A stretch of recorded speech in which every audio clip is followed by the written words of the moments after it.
بسم اللہ الرحمن الرحیم۔ السلام علیکم ورحمۃ اللہ وبرکاتہ۔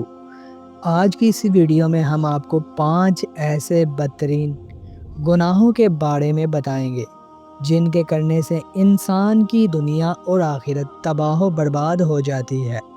یہ گناہ اتنے سنگین ہیں کہ ان کے اثرات نہ صرف دنیا میں ظاہر ہوتے ہیں بلکہ آخرت میں بھی ان کا شدید عذاب ملتا ہے۔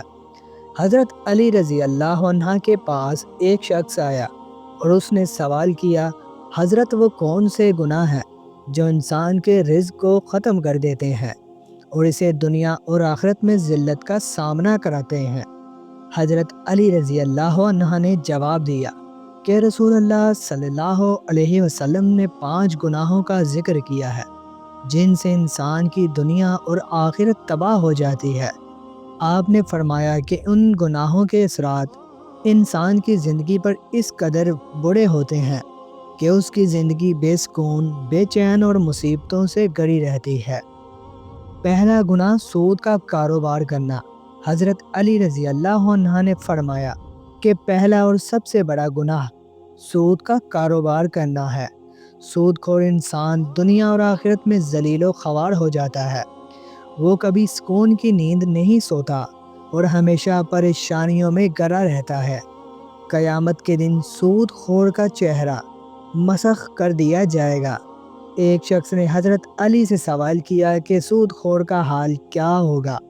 حضرت علی رضی اللہ عنہ نے فرمایا کہ سود خور ایسے اٹھے گا جیسے اس کا چہرہ مسخ ہو چکا ہو، وہ مسلسل پریشانیوں میں ڈوبا رہتا ہے۔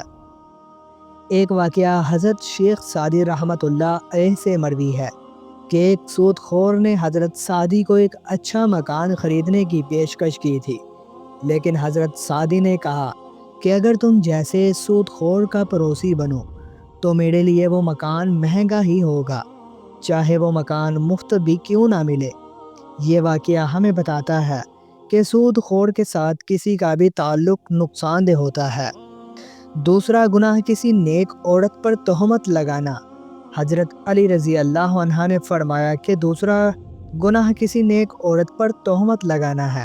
اگر کوئی شخص کسی پاک باز اور معزز عورت پر تہمت لگاتا ہے تو وہ دنیا اور آخرت میں ذلیل ہو جاتا ہے۔ حضرت علی نے کہا کہ اگر تم کسی کی بیٹی سے نکاح نہیں کر سکتے تو کوئی بات نہیں، لیکن کسی کی بیٹی پر تہمت نہ لگاؤ کیونکہ وہ ایک معصوم اور نیک ہے۔ اس طرح کے گناہ سے بچنا ضروری ہے، کیونکہ اگر تم اپنی بیٹی کی عزت چاہتے ہو تو دوسروں کی بیٹیوں کی عزت کا بھی خیال رکھو۔ تیسرا گناہ ہے یتیم کا مال ہڑپ کرنا۔ حضرت علی رضی اللہ عنہ نے فرمایا کہ تیسرا گناہ یتیم کا مال کھانا ہے۔ یتیموں کے مال کا لٹنا ایک بہت بڑا گناہ ہے اور یہ انسان کی بربادی کا سبب بنتا ہے۔ آپ نے فرمایا کہ جب آپ اپنی زندگی میں یتیموں کے مال کا خیال رکھیں گے تو آپ کی موت کے بعد آپ کے بچوں کے لیے بھی کوئی ایسا شخص ہوگا جو ان کا خیال رکھے گا۔ لہٰذا یتیموں کے مال پر ہاتھ صاف کرنا ایک سنگین جرم ہے۔ چوتھا گناہ اللہ کے ساتھ شرک کرنا۔ حضرت علی رضی اللہ عنہ نے فرمایا کہ چوتھا اور سب سے سنگین گناہ اللہ کے ساتھ کسی کو شریک ٹھہرانا ہے، یعنی شرک کرنا۔ شرک ایسا گناہ ہے جس کے بارے میں اللہ تعالیٰ نے واضح طور پر فرمایا کہ وہ کسی بھی حال میں شرک کو معاف نہیں کرے گا، چاہے انسان نے دیگر چھوٹے یا بڑے گناہ کیے ہو، اللہ تعالیٰ انہیں معاف کر سکتا ہے، مگر شرک ایسا گناہ ہے جسے معاف نہیں کیا جائے گا۔ یہ گناہ انسان کی آخرت کو تباہ و برباد کر دیتا ہے۔ پانچواں گناہ جادو کرنا۔ حضرت علی رضی اللہ عنہ نے فرمایا کہ پانچواں گناہ کسی پر جادو کرنا ہے۔ جادو کرنا ایک بہت ہی خطرناک گناہ ہے، کیونکہ جادو کرنے والے کا کھانا، پینا، دودھ، نمک سب حرام ہو جاتے ہیں۔ جادو کا اثر نہ صرف متاثرہ شخص پر پڑتا ہے بلکہ اس کے گھر کے ماحول کو بھی خراب کر دیتا ہے۔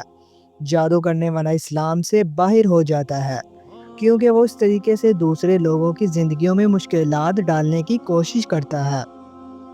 حضرت علی رضی اللہ عنہ نے فرمایا کہ اگر ہم ان 5 گناہوں سے بچیں گے تو اللہ کا کرم ہمارے ساتھ رہے گا اور ہم دنیا و آخرت میں کامیاب ہوں گے۔ ان گناہوں سے بچ کر ہم نہ صرف اپنے رزق میں برکت پا سکتے ہیں بلکہ ہم دنیا اور آخرت میں عزت و مقام بھی حاصل کر سکتے ہیں۔ اللہ تعالی ہمیں ان گناہوں سے بچنے کی توفیق دے اور ہمیں ہمیشہ سیدھے راستے پر چلنے کی ہمت دے۔